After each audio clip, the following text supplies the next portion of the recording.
Semua suku bangsa di dunia mengenal yang ilahi, yang menjadi sumber segala yang ada. Demikian pula suku-suku bangsa yang ada di sekitar Laut Tengah. Mereka menyebutnya dengan Il, yang dapat berarti yang kuat. Jauh sebelum Israel lahir, Il inilah yang disembah oleh bangsa-bangsa di Kanaan. Tidak dapat dipungkiri, Il ini disembah bersama dewa-dewi lain. Tapi kemudian, Il ini diakui sebagai bapak para ilah. Orang Kanaan dan orang Ibrani kemudian menyebutnya El. Ada satu teks, Dewa Baal meminta izin untuk mendirikan rumah bagi El. Orang Ibrani menghayati El sebagai pencipta langit dan bumi.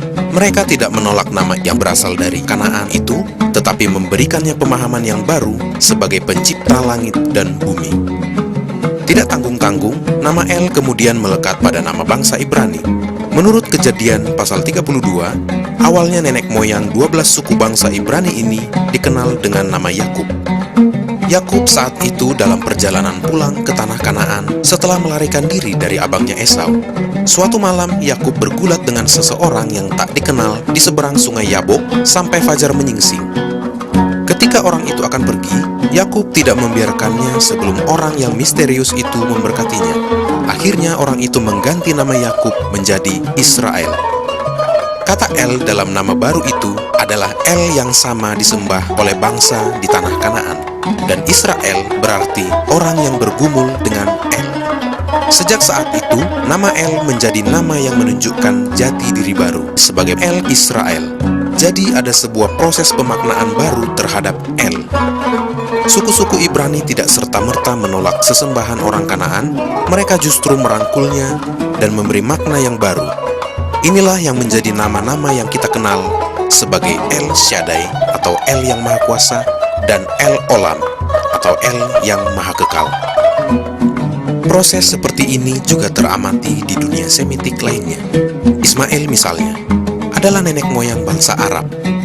Dalam kitab Ibrani, nama Ismail sesungguhnya berarti El yang mendengar, yaitu mendengarkan doa ibunya Hagar. Il atau El yang sama itulah yang di dalam lingkungan berbahasa Arab dikenal dengan sebutan ilah. Pola yang sama berlaku juga bagi kita sampai sekarang. Setiap kali firman Tuhan masuk dalam lingkungan budaya baru, ada proses penyerapan dan pemaknaan baru terhadap nama-nama yang telah dikenal. Dalam kitab Ibrani, pencipta langit dan bumi itu dikenal sebagai Eloah dan Elohim. Keduanya berakar dari El. Sebagai contoh, Kejadian pasal 1 ayat 1 dalam bahasa Ibrani yang berbunyi, Bereshit bara Elohim et ha-shemaim ve'et haaretz. Ketika nats seperti ini sampai ke tanah Arab, padanan yang setara adalah juga istilah Arab yang berakar dari kata El atau Il. Itu sebabnya dalam ayat ini, Alkitab dalam bahasa Arab menunjukkan Allah. Proses inilah yang juga terjadi ketika iman Kristen tumbuh di tanah Arab. Bahkan sebelum lahirnya Islam, umat Kristen Arab menggunakan nama Allah sebagai padanan El, Eloah, Elohim, sampai sekarang. Dalam Alkitab yang dipakai umat Kristen di tanah Arab, kata Allah itu benar-benar istilah yang sangat akrab. Sebenarnya itu benar-benar dari kata yang sama, akarnya sama, hanya beda cara pengucapannya. Gejala yang serupa kemudian nampak dalam bahasa Melayu yang banyak menyerap istilah-istilah dalam bahasa Arab, bukan saja di kalangan Muslim, tetapi juga umat Kristiani di Nusantara. Hampir 4 abad lalu, Injil Matius diterjemahkan oleh Albert Cornelis Ruil ke dalam bahasa Melayu. Dalam terjemahan ini, kita menemukan kata Allah misalnya dalam Matius pasal 1 ayat 23. Terjemahan-terjemahan Alkitab Melayu berikutnya terbukti mempertahankan penggunaan yang sama. Oleh sebab itu, Alkitab terjemahan baru yang diterbitkan oleh Lembaga Alkitab Indonesia tahun 1974 meneruskan tradisi yang telah ada. Seperti Alkitab Ibrani, Perjanjian Baru pun mempertahankan prinsip yang serupa. Kata Theos dalam lingkungan Yunani digunakan untuk menyebut ilah-ilah mereka. Perjanjian Baru tidak segan-segan menggunakan kata Theos itu untuk menyebut Bapa Tuhan kita, Yesus Kristus. Kata Theos itulah yang dipadankan dengan Allah dalam Alkitab terjemahan baru, seperti contoh ini. Terpujilah Allah, Bapa Tuhan kita Yesus Kristus, Bapa yang penuh belas kasihan dan Allah sumber segala penghiburan. Jadi proses penyerapan kata Allah yang awalnya digunakan di lingkungan umat Kristiani berbahasa Arab itu tidak berbeda dengan proses penyerapan kata El dari dunia Semitik kuno dan kata Theos dari lingkungan Yunani, seperti yang tadi sudah kita lihat. Itulah yang mendasari kebijakan Lembaga Alkitab Indonesia sampai kini menyangkut penggunaan kata Allah dalam Alkitab kita. Selain kata Allah, sebagian orang juga bertanya tentang penggunaan nama ilahi YHWH.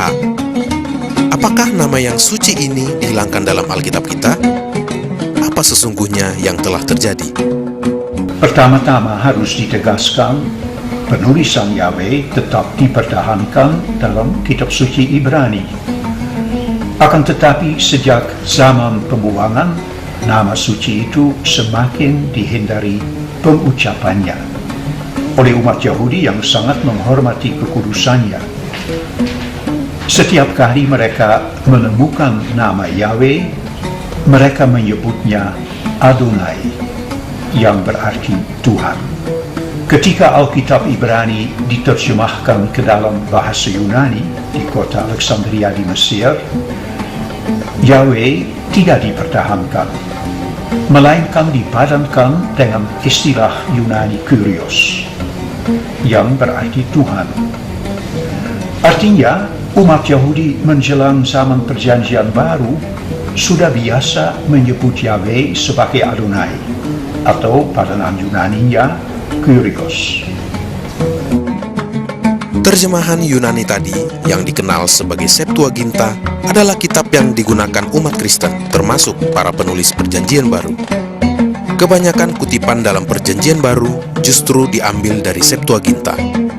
Mari kita simak kutipan berikut dari pernyataan Tuhan Yesus tentang dirinya di sebuah rumah ibadat di Nazaret, dalam Lukas 4 ayat 18, yang berbunyi, "Roh Tuhan ada padaku, oleh sebab Ia telah mengurapi aku untuk menyampaikan kabar baik kepada orang-orang miskin, dan Ia telah mengutus aku." Teks kutipan ini berasal dari Yesaya pasal 61 ayat 1. Meskipun dalam bahasa Ibrani terdapat nama YHWH, dalam teks Yunani yang dikutip Injil Lukas, YHWH tidak disebutkan sama sekali, melainkan digunakan istilah Kyrios yang setara dengan Adonai. Tradisi ini sama dengan tradisi umat Yahudi sesudah masa pembuangan. Jadi para rasul dan penulis Perjanjian Baru meneruskan tradisi yang sama. Nama Yahweh tidak disalin secara harafiah, melainkan dalam bahasa Yunani ditulis dan diucapkan sebagai Kyrios, padanan dari Adonai. Sebagai contoh, kita dapat melihat suatu kutipan Paulus dari kitab Nubuat Yoel. Dalam Roma 10:13 dikatakan, "Barang siapa yang berseru dalam nama Tuhan akan diselamatkan." Kalimat itu dikutip dari Yoel bab 2 ayat 32.